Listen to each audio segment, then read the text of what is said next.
Welcome back to another daily code breakdown. Let's get right into today's challenge.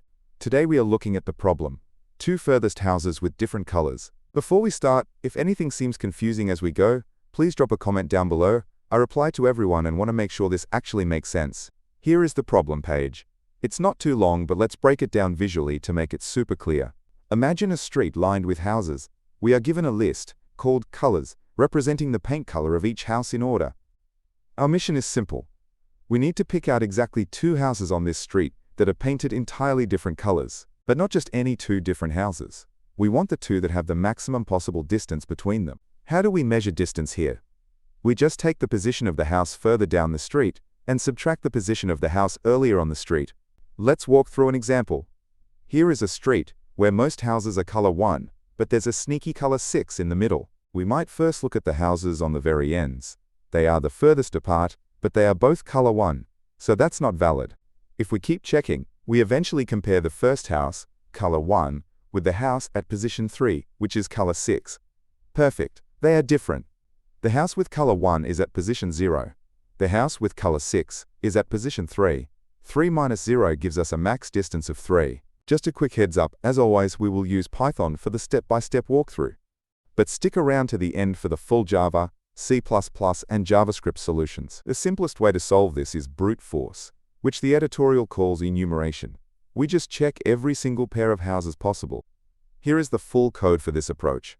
It looks like a few nested loops, but let's break it apart to see exactly what's happening. First, we figure out how many houses are on the street in total.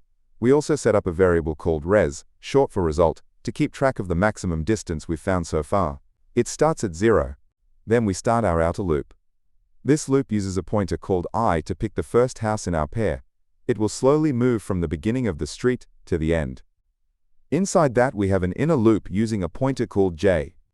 For whatever house I is currently looking at, J will look at every single house that comes after it on the street. For every pair of houses we select, we ask a simple question. Does the paint color of the I house look different from the paint color of the J house?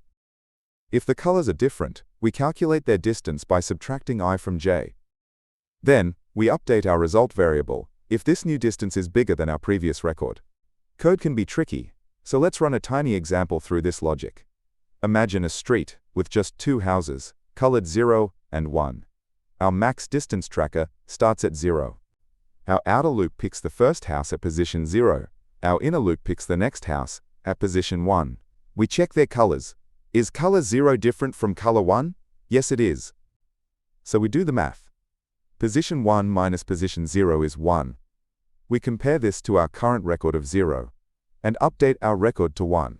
You might wonder what happens if the whole street is painted exactly the same. Well, the problem rules guarantee there will always be at least two different colors, so we never have to worry about that. Because we are using an inner loop nested inside an outer loop, checking every pair, this takes order n squared time. N represents the number of houses. As for memory, it's highly efficient.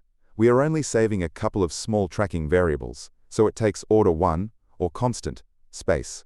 I'll show you the other programming languages in just a second, but I want to quickly mention I am testing a new format for these videos. It's meant to be much faster and more visual. Let me know in the comments if you prefer this style, or the older, longer ones. And if you had any questions on the code, drop them there too. Also, you can probably tell this is narrated by AI. I built this tool for myself to study daily problems instantly, without digging through forums.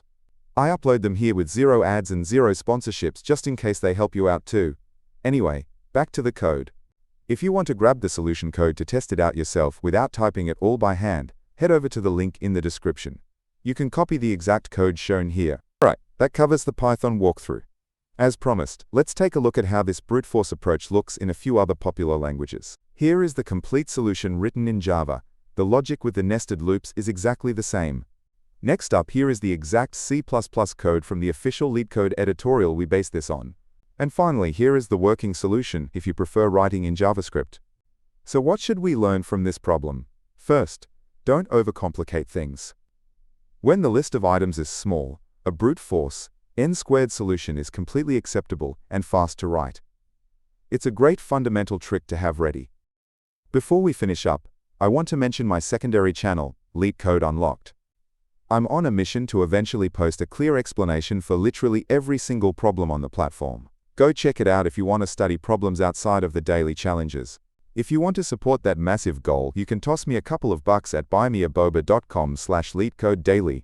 Otherwise, please like, subscribe, and turn on notifications. I post these daily solutions immediately, so you can easily maintain your streak. Keep on coding, and I'll catch you tomorrow.